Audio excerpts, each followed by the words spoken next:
Somewhere in Alaska, a man followed every rule meant to keep him alive. No food left behind, no careless steps, no mistakes. It didn't matter. Because when a bear decides you are no longer a threat, but an opportunity, there is no warning, no mercy, and no second chance. The stories you're about to hear are not legends. They are real incidents drawn from documented reports, survivor accounts, and official investigations. Names have been changed, but the events happened exactly as described. These are 8 true bear encounters from Alaska, places where help is hours away, weapons fail, and the wilderness reminds you who truly belongs there. If you think bears always run away, if you believe preparation guarantees survival, stay with us. Because in Alaska, the attack doesn't come when you're careless. It comes when you think you're safe.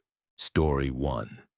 I went into Alaska believing I understood wilderness. I had hiked before, camped before, spent nights alone under open skies, and learned how to read weather and terrain. Alaska felt like the next step, a harsher place, but still manageable if I respected it. I chose a remote area not far from the Denali region, far enough from marked trails to feel isolated, but close enough to a river that I could fish and refill water. The land was wide and quiet, broken only by wind moving through brush and the distant sound of water. Nothing about the first 2 days felt threatening. The silence felt clean, almost comforting. I set up camp near a line of spruce trees, keeping my food sealed and elevated as recommended. I was careful, methodical, convinced that preparation was enough. The daylight stretched endlessly, the sun barely dipping low, and that constant light played tricks on my sense of time. I moved slower than usual, less alert than I should have been. The forest never feels dangerous when you can see everything around you. On the 3rd day, the weather shifted. Clouds rolled in without warning, and the air grew heavy and damp. The river changed tone, louder and faster, and the wind started carrying unfamiliar smells. That was when I noticed the tracks, large, pressed deep into the mud near the water's edge. I had seen photos before, studied diagrams, but seeing them in person was different. They weren't old. The edges were sharp. Whatever made them had passed recently. I told myself to stay calm. Bears were common here. Seeing signs didn't mean danger, just awareness. I adjusted my route, stayed closer to open ground, and avoided thick brush. The problem was that Alaska doesn't offer clean escape routes. The land folds into itself with dips, ridges, and blind spots everywhere. Later that evening, as I returned toward camp, I felt the first real sense of being watched. Not fear exactly, but pressure. The forest felt smaller, tighter, as if the space around me had closed. I scanned the tree line again and again, seeing nothing, hearing only the wind. I reached camp just as the light dulled into a gray haze that made depth hard to judge. I never heard the bear approach. There was no warning sound, no snapping branches. One moment the clearing was empty, and the next it wasn't. The bear emerged from behind the trees at a distance that was already too close. Massive, dark, moving with a speed that didn't match its size. Time compressed. Thoughts disappeared. Instinct took over. I backed away slowly, keeping my body angled, trying to look larger without appearing aggressive. My heart hammered so hard it blurred everything else. The bear didn't rush. It moved with deliberate confidence, head low, eyes fixed. That calm was worse than a charge. It meant it was assessing, deciding. The distance between us closed step by step. I felt the ground vibrate faintly with each movement. The air smelled thick, animal, earthy, and sharp. I raised my arms, forced myself to stand firm even as every instinct screamed to run. Running would have ended it immediately. The bear stopped. For a moment, everything froze. No wind, no sound, no movement. Then it huffed, a deep sound that came from somewhere far inside its chest. The noise hit me like a physical force. My legs shook so badly I wasn't sure they would hold. I don't know how long we stood there. Seconds felt like minutes. I slowly shifted sideways, inch by inch, creating distance without turning my back. The bear followed the movement with its head but didn't advance. Eventually, after what felt like an endless stretch of suspended time, it turned away. Not fast, not alarmed, just uninterested. It disappeared back into the trees as silently as it had arrived. I didn't move for a long time after that. When I finally did, I broke camp immediately. I didn't eat, I didn't rest. I packed with shaking hands and left everything that wasn't essential. The forest felt different now, not hostile, but honest. It had shown me how small I was. I left Alaska the next day. I still think about that encounter often, not as a story of survival, but as a reminder. In Alaska, you don't conquer the wilderness. You are allowed to pass through it briefly if it decides you can. Story 2. The job was supposed to be routine. Seasonal work, long hours, good pay. We were part of a small crew maintaining remote equipment stations used for weather monitoring. Several hours by boat and off-road travel from the nearest settlement. Alaska had become familiar to me by then. I had already spent months there, learned the rhythm of the land, learned when to move and when to stay still. Familiarity can be more dangerous than ignorance. It dulls the edge of caution. Our base camp sat near a wide valley surrounded by low hills and dense forest. The area was known bear territory, but that applied to almost everywhere in Alaska. We followed protocol. Food stored properly. Trash burned or sealed. No wandering alone at night.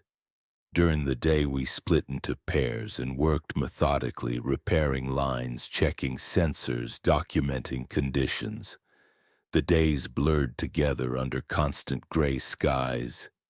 The first sign that something was wrong came early one morning. One of the storage containers had been shifted during the night. Not broken into, just moved. Heavy steel dragged several feet across gravel. That alone was enough to make the camp uneasy. A bear strong enough to move it had been close, very close, while we slept. We reported it, logged the incident, and were advised to remain alert but continue work. Bears passing through camps wasn't unusual. The assumption was that it had found nothing of interest and moved on. That assumption was wrong. Later that afternoon, I was working with one other crew member near the edge of the valley. The terrain dipped sharply there, creating a blind slope that dropped into thick brush. We stayed in radio contact with camp, checking in every 15 minutes. The wind picked up, shifting direction constantly, carrying sound unpredictably. Visibility was good, but the air felt unsettled, charged. I heard breathing before I saw anything, deep, uneven, close, too close. I turned just as the bear came up over the slope. A large brown bear, coat wet and dark, eyes locked on us immediately. The distance between us couldn't have been more than 20 meters. There was no time to think through procedures, no time to grab deterrence properly. The bear charged. There is nothing theoretical about a bear charge. The ground shook. The sound was explosive, a mix of breath, growl, and movement that erased every other sensation. My body reacted before my mind did. I shouted, raised my arms, and stepped forward instinctively, not backward. Everything I had ever learned condensed into that one moment. The bear stopped just short of us, close enough that I could see saliva on its teeth, steam rising from its mouth. Its momentum kicked up dirt and stones that struck my legs. The smell was overwhelming. My partner froze completely, locked in place. The bear swayed, head moving side to side, deciding. It slapped the ground once with a paw, a warning that carried more meaning than sound. I kept shouting, not words, just noise, forcing air from my lungs to stay conscious, to stay present. Seconds stretched thin. Then just as suddenly as it had charged, the bear veered off, crashing through brush and disappearing down slope. The silence that followed was deafening. Neither of us spoke for a long time. We stood there shaking, trying to understand what had just happened. The radio crackled with a routine check-in from camp, unaware of how close we had come to not answering. We returned immediately. The job was suspended after that. Wildlife officers later confirmed that the bear had been displaced by another dominant bear nearby, pushing it closer to human activity. It wasn't hunting us. It was defending space, asserting control. That knowledge didn't make it easier to sleep. I left that job early, not because of fear, but because of respect. Alaska had reminded me again that no amount of experience grants safety. You are never the dominant presence out there. You are tolerated at best, tested at worst. And sometimes survival comes down to a single decision made faster than thought. Story 3. The cabin wasn't meant for long stays. It had been built decades earlier by a trapper who needed shelter during harsh winters, and over time it became an unofficial waypoint for hunters, photographers, and researchers passing through the region. It sat alone beside a frozen river, surrounded by dense spruce forest that swallowed sound and light. No roads led to it. You reached it by snowmobile in winter or by hiking and small aircraft during the warmer months. Isolation was part of the appeal. I arrived there in late summer as part of a wildlife documentation project. The goal was to map migration patterns and track environmental changes along the river corridor. I was alone for most of the assignment, checking trail cameras, recording data, and sleeping in the cabin at night. Solitude didn't bother me. I had spent years working in remote areas. What I underestimated was how quickly conditions could change without warning. The first week passed without incident. I saw bear tracks daily, some fresh, some old, crossing the riverbanks and moving through berry patches. That was expected.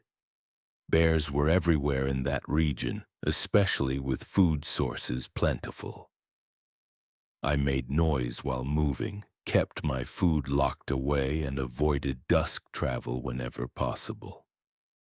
On the 8th night, the weather shifted. Heavy rain fell for hours, swelling the river and washing away many of the smaller animal trails. When the rain stopped, the forest felt unnaturally still. No birds, no wind, just silence pressing in from all sides. I woke sometime after midnight to a sound that didn't belong to the forest. Scraping. Slow, deliberate. It came from the side of the cabin near the small storage area where tools were kept. At first, I thought it might be a branch rubbing against the wall. Then the sound changed direction, circling. I reached for my headlamp and listened. Heavy breathing followed, close enough that I could hear it through the wood. The cabin creaked as something leaned against it, not bumped. Leaned, A bear. I stayed still, heart pounding, forcing my breathing to slow. The cabin had no electricity, no windows on that side, and only a single door reinforced with metal plates. I had bear spray and a flare gun nearby, but using either inside a confined space would be dangerous.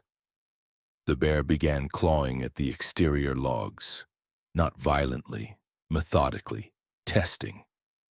It moved to the door and pushed against it hard enough that the frame groaned. The latch held, but barely. I could see dust falling from the ceiling beams with each shove. I made noise then. Loud, continuous, anything to signal presence and resistance. The bear responded with a deep huff, followed by a low growl that vibrated through the floorboards. The sound wasn't aggressive in the way people imagine. It was controlled, confident, territorial. Minutes passed, then more. The bear did not leave. Instead, it circled again, sniffing, scraping, occasionally pressing its weight against the cabin walls. I realized it wasn't trying to break in quickly. It had time. It was assessing. Eventually, the bear moved away from the cabin. I waited, listening for its retreat, but the forest remained quiet. Too quiet. I didn't sleep at all. I sat with my back to the wall opposite the door, tracking every sound until dawn. At first light, I stepped outside cautiously. The ground around the cabin was torn up. Deep tracks surrounded the structure, looping again and again. Claw marks gouged into the logs near the doorframe. The bear had been there for hours. Later that day, wildlife officials reviewing my data suggested the bear was likely food-stressed despite the season. Flooding had disrupted normal feeding patterns, pushing it toward human structures. The cabin, isolated and unfamiliar, became a point of interest rather than shelter. I packed up and left that same afternoon. That cabin is still there, still standing beside the river. People still use it, still tell stories about its remoteness and quiet.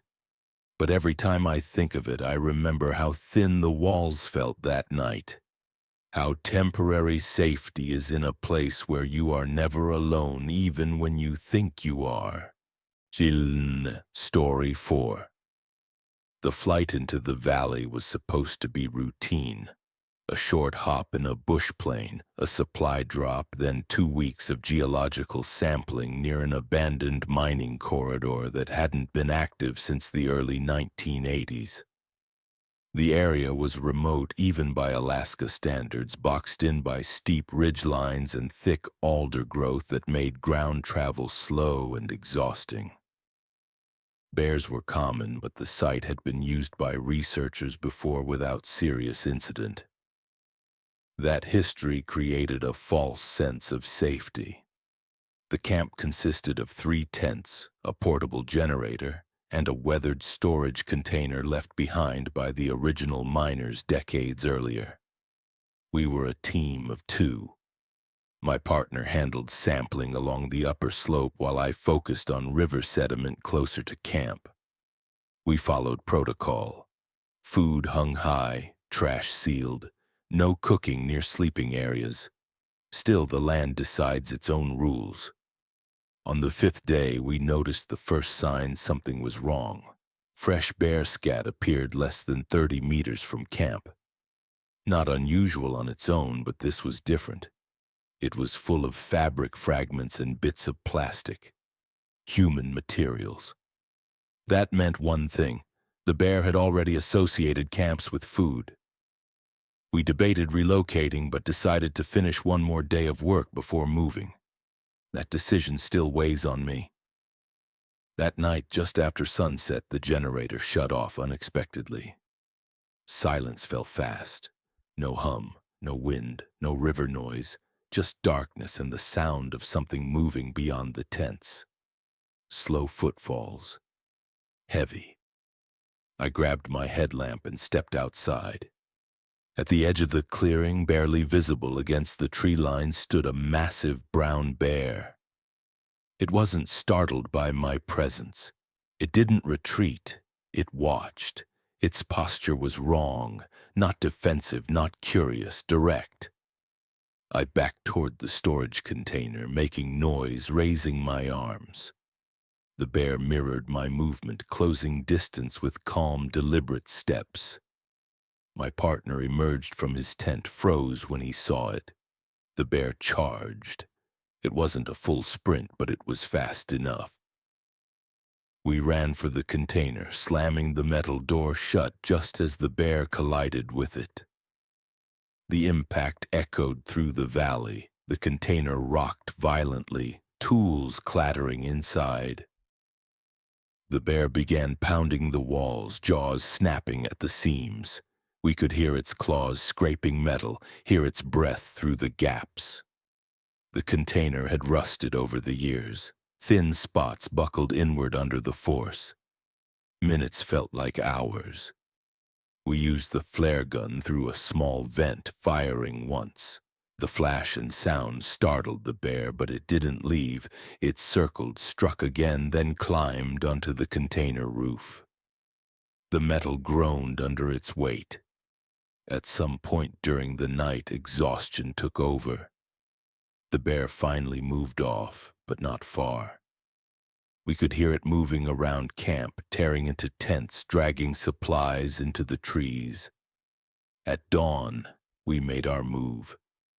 We waited until the bear disappeared toward the river, then ran.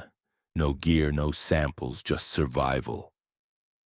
We followed the valley until we reached a ridgeline where emergency extraction was possible. The camp was later recovered by officials. The storage container showed deep, dense claw punctures and bite marks. The bear was never located. Officials believed it had learned too well that human sights meant food. That valley is still listed as active bear territory. No research permits have been issued there since. Some places don't warn you twice. Story 5. The fishing lodge sat at the edge of a glacial lake that barely appeared on maps. It operated seasonally, catering to small groups willing to pay for isolation, trophy fish, and the feeling of being completely cut off from the world. The nearest town was over 200 kilometers away, reachable only by float plane or snowmobile, depending on the season. For decades, the lodge had built its reputation on safety and discipline. Guests were warned repeatedly about wildlife, especially bears. Food was controlled, waste was burned or sealed, encounters were rare.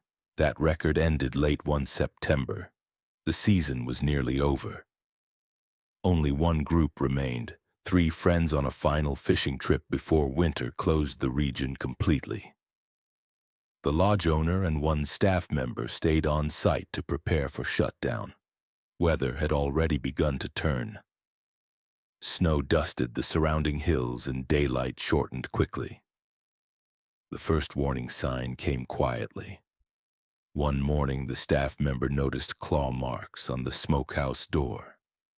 Deep gouges, fresh and far larger than anything seen in previous years. A bear had tested the structure during the night. The smokehouse still stood, but the hinges were bent and the door frame was splintered. Protocol dictated immediate suspension of operations and evacuation if a bear breached food storage. But evacuation depended on weather, and the forecast showed worsening conditions. The owner made the call to increase watch shifts instead. That night, the lake froze over enough to muffle sound. Snow fell steadily, absorbing noise. Visibility dropped to almost nothing beyond the glow of lanterns. Shortly after midnight, one of the guests stepped outside to use the restroom cabin located a short distance from the main lodge. He never returned. At first, they assumed he slipped on ice or lost his way. They searched with flashlights, calling his name. The silence was absolute. Then they found the blood. It led away from the path toward the tree line, large impressions pressed into the snow alongside drag marks. The staff member recognized it instantly. A bear had taken him. They retreated inside and barricaded the doors. Emergency radio calls went unanswered due to weather interference. The lodge was effectively sealed in by darkness, cold, and something outside that now knew exactly where humans were. The bear returned before dawn. It struck the building repeatedly, targeting doors and windows. Unlike defensive encounters, this was calculated. The bear circled, testing weak points, forcing its weight against structural beams. It had learned that people lived inside. One window shattered inward under a single blow. A guest was pulled halfway through before the others managed to drag him back. His arm was badly injured, flesh torn, bone exposed. The bear withdrew briefly, then came back stronger. Hunger had overridden fear. They moved everyone into the reinforced storage room, the only space without windows. Furniture was stacked against doors. Fire extinguishers, knives, and flares were prepared as last defenses. The attack lasted over an hour. At one point, the roof creaked violently as the bear climbed onto it, its weight bowing the wooden beams. Snow fell inside through cracks. The sound of breathing, low and heavy, filled the room below. Just before sunrise, the bear finally left. Whether driven off by exhaustion or distracted by the remains outside, no one knew. Rescue arrived nearly 12 hours later when weather cleared enough for a flight. The missing guest's body was recovered, partially consumed. The lodge was shut down permanently within the month. Officials determined the bear had become food-conditioned, likely due to past human waste in the area decades earlier. It was later euthanized after approaching another remote camp. The lake still freezes every year. The buildings remain, abandoned and collapsing. Locals avoid the area now, knowing that some places remember humans longer than humans remember them. Story 6. The mining camp existed for one reason only: extraction. It was not meant to be comfortable, not meant to be permanent, and certainly not meant to feel safe. Built deep in interior Alaska near a series of mineral-rich ridges, the camp housed fewer than 20 workers at any given time. They lived in prefabricated units bolted into frozen ground, surrounded by miles of boreal forest and low mountains that blocked radio signals as easily as they blocked sunlight. Bears were a known presence, but the region was considered manageable. Grizzlies passed through seasonally, usually following salmon runs far from the camp. The company handbook treated bear encounters as a statistical risk, something mitigated by procedures and distance. That assumption collapsed during a late summer shift change. A new crew arrived by helicopter after several weeks of heavy rain had altered the landscape. Streams shifted. Animal trails changed. The forest around the camp felt different, though no one could explain why. Game was scarce. Even birds seemed quieter. On the third night after arrival, one of the night shift operators noticed movement near the fuel depot. At first, he assumed it was a moose. The shape was wrong. Too low, too wide. A massive grizzly emerged into the floodlights. It showed no hesitation, no surprise at the noise or light. It walked directly toward the camp's outer fence, sniffing the air. The fence was meant to discourage wildlife, not stop something determined. The bear pressed against it once, testing, then stepped back and walked the perimeter with purpose. Security logs later showed that bear sightings increased steadily over the following days. Food caches were inspected repeatedly. The bear returned every night, closer each time, learning patterns, learning schedules. Then someone made a mistake. A food waste container was left unsecured after a late meal. It took less than an hour for the bear to find it. By morning, the container was destroyed, and the bear had learned something critical. The camp was a reliable food source. From that moment on, the bear did not leave. It began appearing during daylight hours. Workers stopped walking alone. Machinery noise became constant, used as a deterrent. But hunger overpowered caution. The bear no longer retreated when shouted at or fired upon with warning shots. On the seventh day, during a routine equipment inspection near the tree line, a geologist was attacked. The attack was sudden and silent. No roar, no warning. The bear emerged from brush less than 10 meters away and struck with full force. The man was knocked down instantly. His helmet cracked on impact. Others heard the scream and ran toward the sound, firing flares. The bear dragged the man several meters before releasing him, turning its attention to the group only briefly before disappearing back into the forest. The victim survived, but barely. His injuries included crushed ribs, internal bleeding, and deep puncture wounds consistent with a predatory attack rather than a defensive one. Evacuation was ordered immediately, but weather delayed extraction. For nearly 36 hours, the camp remained occupied while the bear continued to circle. That night, it attempted to breach a sleeping unit. The metal walls buckled inward under repeated blows. Workers inside braced the door as claws tore at seams not designed for pressure. One wall collapsed partially, forcing evacuation of the structure while the bear remained meters away, visible in the floodlights, unafraid. Firearms were finally authorized for lethal defense. The bear was killed shortly before dawn after charging directly into the central work area. Autopsy later revealed severe malnutrition and tooth damage, suggesting it had been struggling to hunt natural prey for some time. Investigators concluded the bear had shifted into a high-risk predatory behavior pattern, associating humans with food and vulnerability. The camp was permanently closed. Mining operations never resumed. The site remains abandoned. Equipment rusts in place. Locals report seeing bear tracks around the perimeter years later, long after the smell of humans faded. Some behaviors once learned never truly disappear. Story 7. The research station was positioned deliberately far from civilization.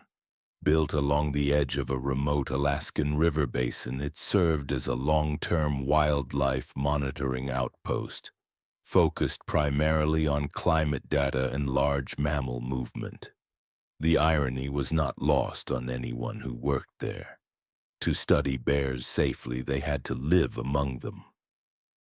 The station consisted of 3 reinforced cabins, a weather tower, and a raised storage platform designed to keep food out of reach. At least that was the theory. The nearest town was more than 6 hours away by boat during good weather.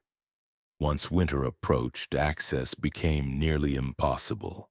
The team assigned that season included 6 researchers and 2 seasonal technicians. All were experienced, none were careless. Every protocol was followed to the letter. Yet something went wrong. The first sign was subtle. Motion sensors placed along known bear corridors began recording irregular patterns.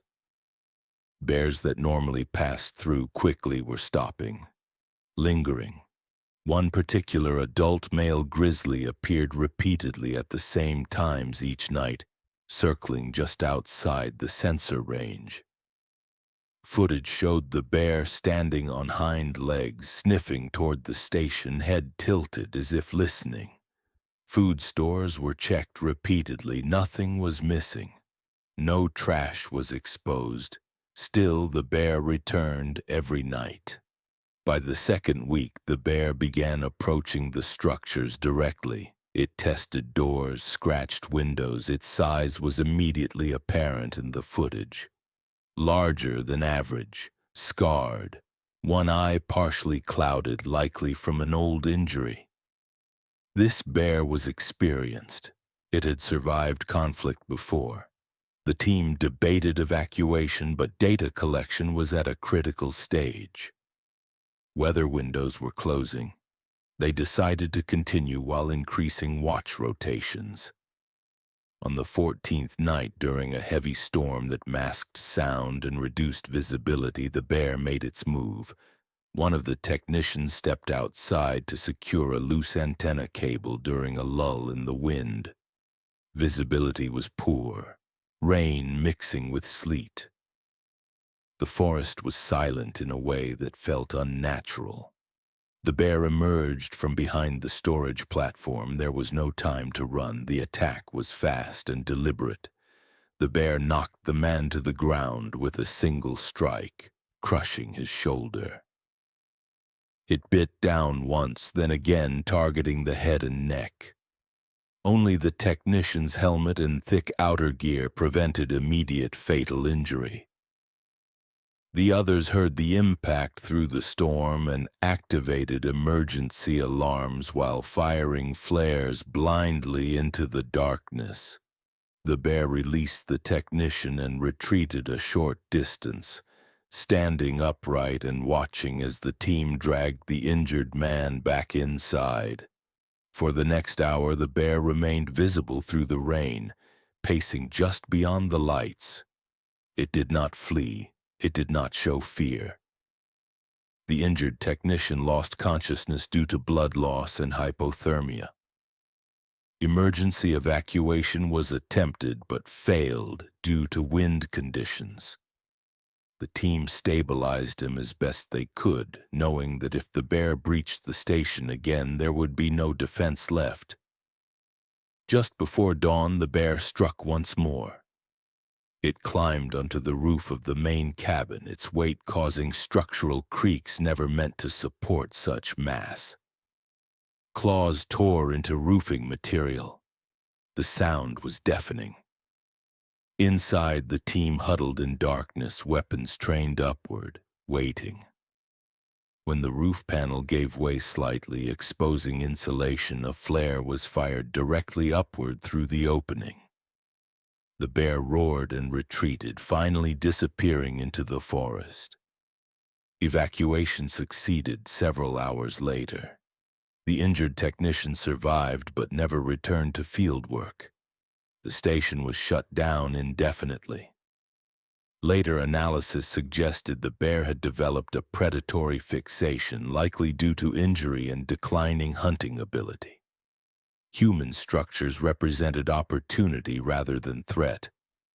The station remained standing but unused. Motion sensors still activate occasionally. Bears still pass through, but none linger the way that one did. Some animals learn the difference between prey and resistance. And once that line is crossed, it is rarely uncrossed. Story 8. The last incident occurred far from towns, research stations, or marked trails. It took place in an area so remote that it did not even have an official name, only a grid reference used by bush pilots and geological survey teams. The terrain was a mix of tundra, low forest, and broken rock fields carved by ancient glacial movement. It was the kind of place where human presence felt temporary, almost intrusive. A small mineral survey crew had been working there for weeks, mapping underground deposits and collecting soil samples. Their camp was minimal: 4 tents, a fuel cache, a satellite radio, and a cooking area set up downwind, following every standard bear safety guideline. They were not inexperienced men. All had worked in Alaska before. All understood the risks. For most of the assignment, bears were only a distant concern. Tracks were visible along riverbanks, and once or twice a bear was spotted crossing a ridge miles away. Nothing out of the ordinary. The crew maintained strict discipline with food storage and waste disposal. No scraps were left behind. No mistakes were obvious.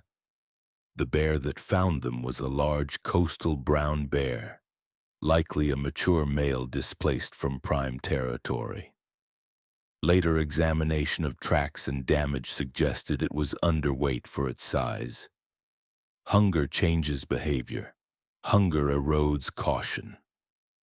The first encounter happened late in the evening, just after dusk. One of the crew noticed movement near the fuel cache. At first, he assumed it was wind-shifting tarps. Then the shape resolved into something massive, low to the ground, moving with purpose. The bear did not charge. It walked slowly, deliberately, as if assessing the camp. When the crew shouted and fired warning flares, it retreated into the darkness without panic. That should have been the end of it. It wasn't. The bear returned less than an hour later, approaching from a different direction. This time it went directly for the cooking area, tearing into storage bins with frightening efficiency. The crew used noise deterrents, flares, and even discharged a firearm into the air. The bear backed off again, but only just far enough to remain out of sight. Sleep was impossible. 2 men stood watch while the others remained ready to evacuate if needed. Near dawn, when exhaustion dulled reactions and the sky was only beginning to lighten, the bear attacked for the 3rd time. It came fast. One of the surveyors stepped away from his tent to check a radio signal. The bear emerged from behind a rock outcrop no more than 15 meters away. There was no warning charge, no bluff. It closed the distance in seconds. The man was struck from behind and knocked face first into the ground. The bear bit down on his upper torso, lifting him partially off the ground before slamming him back down. The sound carried across the camp, a deep, hollow impact that everyone would later describe the same way. The crew responded instantly. Flares were fired directly at the bear. One man discharged a firearm at close range, striking the ground near its legs. The bear released its grip and reared up, swiping wildly before retreating into the brush. The injured surveyor was alive, but barely. His injuries were severe: crushed ribs, deep puncture wounds, massive blood loss. The satellite radio was activated, and a distress call was sent immediately. Weather conditions delayed extraction. They had to keep him alive for hours with limited supplies. The bear did not leave the area. Tracks showed it circling the camp repeatedly just beyond visibility. At one point, its silhouette appeared on a nearby ridge, watching, waiting. The evacuation helicopter finally arrived mid-morning. As the aircraft descended, the bear moved away, disappearing into the landscape as silently as it had arrived. The injured man survived after multiple surgeries but never regained full mobility. The survey project was abandoned. The area was quietly flagged in internal reports as high risk, with recommendations to avoid long-term human presence. Wildlife officials later reviewed the case. There was no evidence of provocation, no improper food storage, no reckless behavior. The bear had acted out of necessity, not curiosity. In Alaska, the wilderness does not hate humans, it does not seek them out. but it does not accommodate weakness, hunger, or intrusion. And when survival becomes a calculation, even the most disciplined precautions can fail. Some places simply remind you that you were never meant to stay.